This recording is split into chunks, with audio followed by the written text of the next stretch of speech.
Married at First Sight UK, Episode 13, Part 2. Continuing on from our dinner party, the next couples to read their letter were Adam and Taya. The letter began with, "Here is your reality check, ... Oh, someone was having a dig. But then, the letter did continue to say, "We love that you have found each other." So that did throw me a little. The main part of the letter was about the baby issue and putting pressure on themselves. There's no hurry. You got plenty of time. Be around each other. Get to know each other. Baby's gonna come.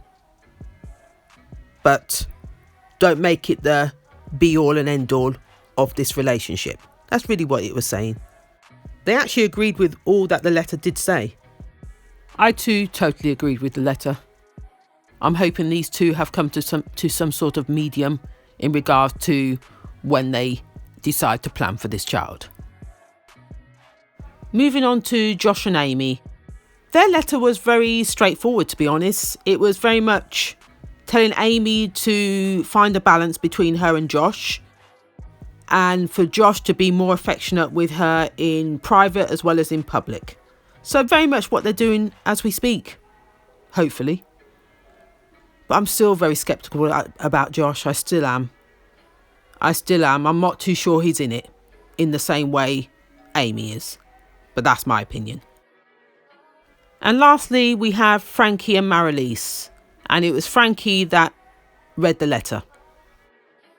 When Frankie was reading that letter, every line, I could see he was getting more anxious, more agitated, more bitchy in his remarks behind each line. Their first impression of them wasn't great. Marilise laughed it off by saying, "You mean Frankie's?" Everybody laughed because it really was funny. It really is about Frankie. He just takes things too personally. And there was another line that said they were defensive and closed off. And then his remark behind that was, "Which shallow bitching bitch wrote that?" Something like that, he said. Oh, you could see he was really starting to get antsy. Oh, he really was. This guy does not know how to take criticism. He doesn't do well with criticism. Another red flag. They also mentioned about the control dynamic being unsettling. At that point, he called whoever wrote the letter as being very fickle. Yes, fickle. Like I said, this guy, he doesn't do well with criticism. It was at this point that Marilise took over reading the letter. It said something about Marilise speaking up more, having a voice, letting Frankie know what his good points are, and just being more open with the group in regards to their relationship. Yeah, that was a roundabout gist of the letter. After finishing reading the letter, Marilise actually thanked whoever wrote it. It was a nice letter. She didn't find anything wrong with it. Then right behind that, exactly right behind she had finished talking, Mr. Frankie said quietly, well, it wasn't quite quietly because one or two people heard, in her ear, "Maybe when I speak, don't speak." That's what he said to Marilise. Yes, he did. Is this guy serious? Oh, red flag. I do not like him. Red flag. He's controlling. He's blunt. He's got no filter. He doesn't know how to speak to people. No, red flag. It was very embarrassing. Very embarrassing indeed. Poor Marilise. I hope she's waking up now.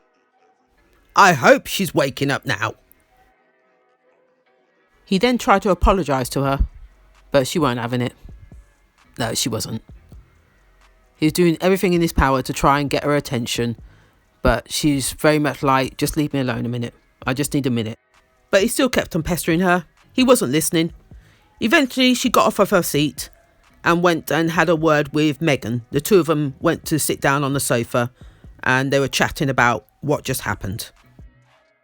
Megan did ask her, has he ever been like that with you before? She tried to pretend like, no. Yeah, she hesitated. That means he has been. You've just been blind to it. You've tried to play blind. You know who's got his faults and the big red flags that are right behind him. Bit by bit, she's starting to see the faults and the cracks and the real Frankie. This isn't looking good. As I thought from the beginning, red flag, red flag, red flag. And then it was Megan talking to the camera after that conversation that said she's dated a Frankie before, and her answer was, hell no. I have to agree with her. Moving on from the letters, the next conversation that took place was between Taya, Adam and Amy. Taya confronted Amy about the dig that she made earlier about certain couples. She wasn't going to let it lie. Again, Amy was mentioning how she sees the rest of the couples in regards to they show a facade to everybody else and they don't really show the intenseness of their relationship or the problems they may have within their relationship, whilst her and Josh are very open with their faults. That's really what she was saying. So I'm repeating what I said earlier. And she sees everybody else as very gushy, and she describes her and Josh's relationship isn't like that. I'm not sure I believe that. And when I say I'm not sure I believe that, what I mean is she would love to be like that, gushy, with her relationship. She ain't going to find it with Josh. I'm telling you that now. And I'm going to keep repeating it. Josh is not the one. She wants what everybody else has got. That's what I see. I see jealousy. She wants what everybody else has got. She is not going to find it in Josh. End of story. Taya and Amy still continue to have this back and forth in this conversation. They're not going to come to the same resolution. They're not. You're just wasting your time. The back end of that conversation ended with Amy saying to Taya, you're just reading too much into it. And Taya saying, no, I don't think we are. Then Amy then said, if you want to take whatever I say a certain way, then take it. Because I don't give a shit. Yes! That's exactly what she said. She don't give a shit. And again, Taya wasn't going to let it go. Amy then said, I've just explained myself. I'm not going to explain myself again. So if you want to take it a certain way, you can take it and shove it up your ass. Yep. That's what she said. It was then that Adam intervened. His face said it all, to be honest. He told her to calm down. That conversation went a little bit left for a split second, and then order was resumed. Ugh, what a waste. I just wouldn't have taken that conversation to that level. There was just no need for it. I don't get it. No. Nope. Let her have her view and leave it there. She's jealous. That's what that is. She's jealous. Order was resumed for a short while. Just when I thought things couldn't get any worse. The next conversation we saw was between Morag, Josh and Amy. Here we go again. It was actually Morag that triggered this conversation. Yes, Morag. Josh brought up the conversation that Amy had had with Morag the day before at the picnic in regards to him DMing Morag in a previous year. So he wanted to get to the bottom of it. Oh dear. He said he didn't remember her. And she said, I thought you'd say that.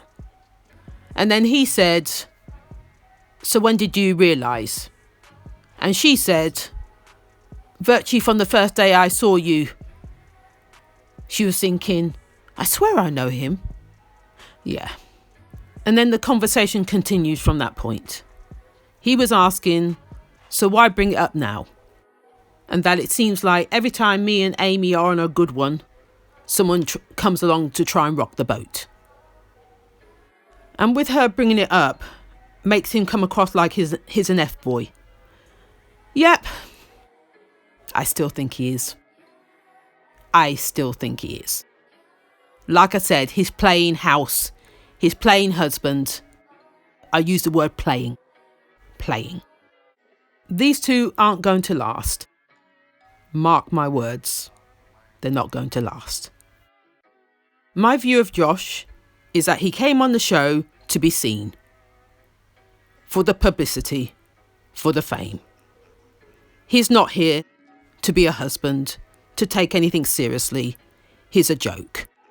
Josh then proceeded to tell Morag that he doesn't believe a word she said about him DMing her, and virtually called her a liar. Yeah, we might as well just say that. He virtually called her a liar.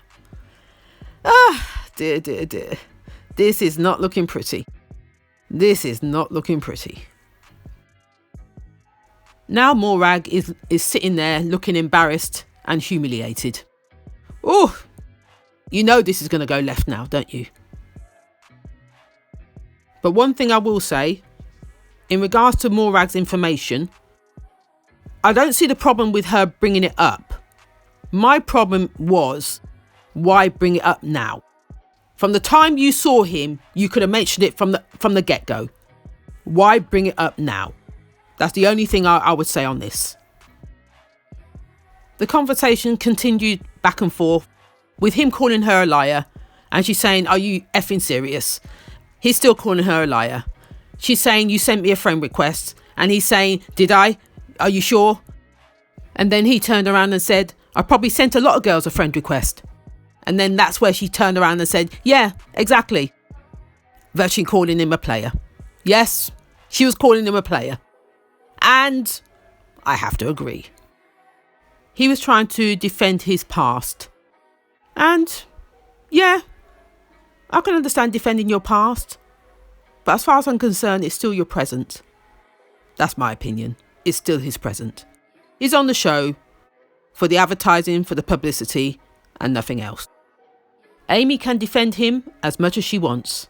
But believe me, she's the one that's going to end up with egg on her face. It was at this point that you could see Josh was getting heated with this conversation. Morag was looking more humiliated with this conversation. And then Amy decides to pipe up and speak. And with Amy piping up to speak, Josh turned around to her and said, shut your effing mouth. I'm speaking. Oh! Yes, he did. Yes, he did. Yes, he did. I knew he'd switch.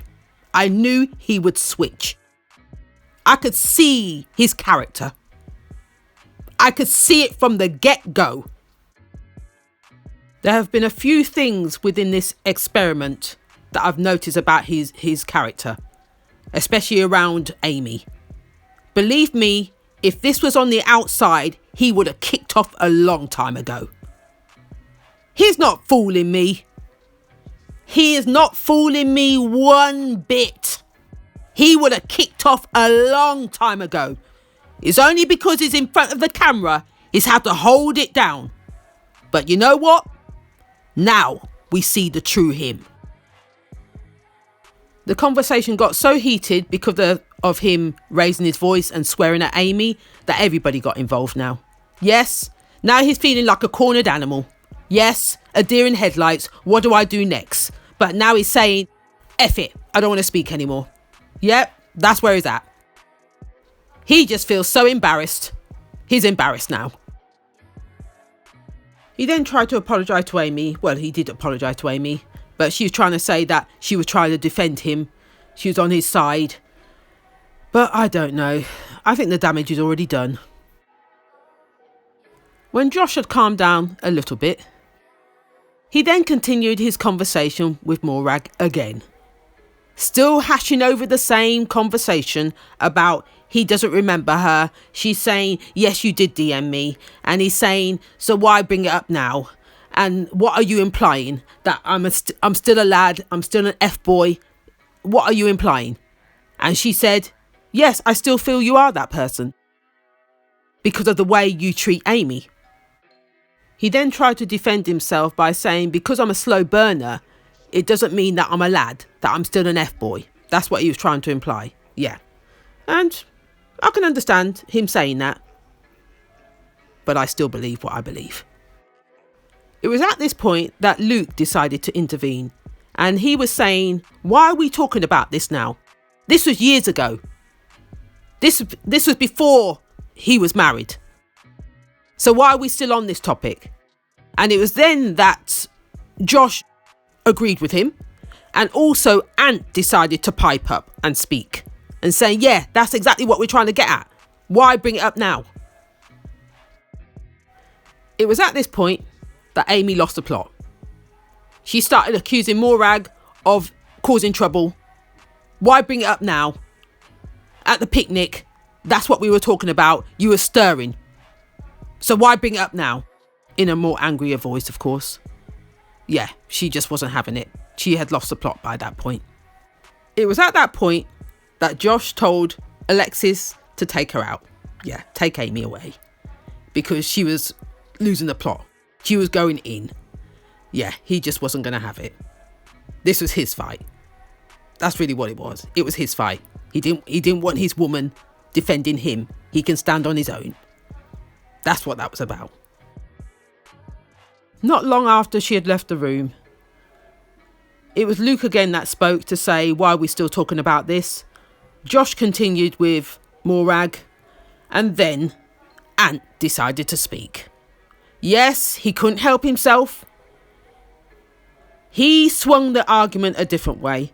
He started talking about what Alexis had told him about the picnic, where if someone was to slide into Morag's DMs, that was more her type, would she accept the friend request or invite? She turned around and said she didn't want to talk about it. I don't want to think that far ahead. That's really what she said on that subject. But when Ant asked her the question again, she tried to deny it. Yes, she did. She tried to deny it. And he called her a liar. Now you're lying. Now you're lying. You said da-da-da-da-da-da-da-da. Morag was totally stunned. Taken left field on this one. She didn't know what to say. Her mouth gape open. It was just humiliating. Absolutely embarrassing. Stuck for words. Yeah. She just didn't know what to do with herself, where to put her face. If the ground could swallow her up now, yes, she'd rather be there. It was at this point that Ant had totally lost the plot. He was just on one now. Yes, he was just on one. He was just effing and blinding, accusing everybody of lying about their relationships and everything else. Everybody was trying to calm him down, but he was just not hearing any of it. He didn't want to hear it. No, he's had enough. He's had enough. Morag then tried to deny that the question wasn't even asked. And there was one or two people around the table that tried to pretend that they didn't hear it. And again, Ant just got even more upset. Then it was Megan that jumped in to say, no, the question was asked because I was the one that asked it. Oh! Oh! My goodness me. Oh my goodness me. Here we go again. Ant then proceeded to say that if someone had asked me that question and I was in love, I would ignore the DM. It wouldn't bother me. Yeah, that's virtually what he said. And then Morag turned around and said, but I'm not in love. Oh my God, help me please. That was just embarrassing. Poor Luke. He just didn't know where to put his face after that. And she just felt absolutely humiliated. Oh my goodness me. This is not good. This is not good. It was then that Taya intervened to try and calm things down, but by this point, people were just not listening. Josh turned around and said, the reason why I'm so upset is that people are interfering in mine and Amy's relationship and trying to rock the boat. I didn't bring myself into this conversation. Morag was the one that tried to stir things up at the picnic, now at the dinner table. You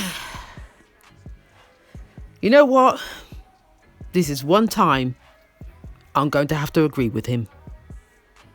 Yes, Josh, I'm going to have to agree with him. Like I said at the beginning of this review here, if she had something to say, she should have said it from the get-go, from the time she first met him. Otherwise, don't bother saying nothing at all. It was at this point that Josh was done with the conversation. You could see he was pent up. He was emotional behind those eyes, a little teary-eyed. You could see it. He's just had enough. His adrenaline was just running high. So he excused himself from the table and said he was done. Then Mr. Ant came right behind him, still bellowing at everybody else. More importantly, at Morag. He was telling her, so what? So what? He's done. Shut up. Yeah, it was very much like that. Oh, God, this is so bad. Wow. What a dinner party. Absolutely embarrassing. It was at this point that Taya had to console Morag. Yes, she picked her up off her seat and took her outside. Same with Luke. I don't think he wasn't in tears, but you could see he was upset. But it was Adam that came to his aid. And it was Matt that we saw him talking to later on about the whole situation.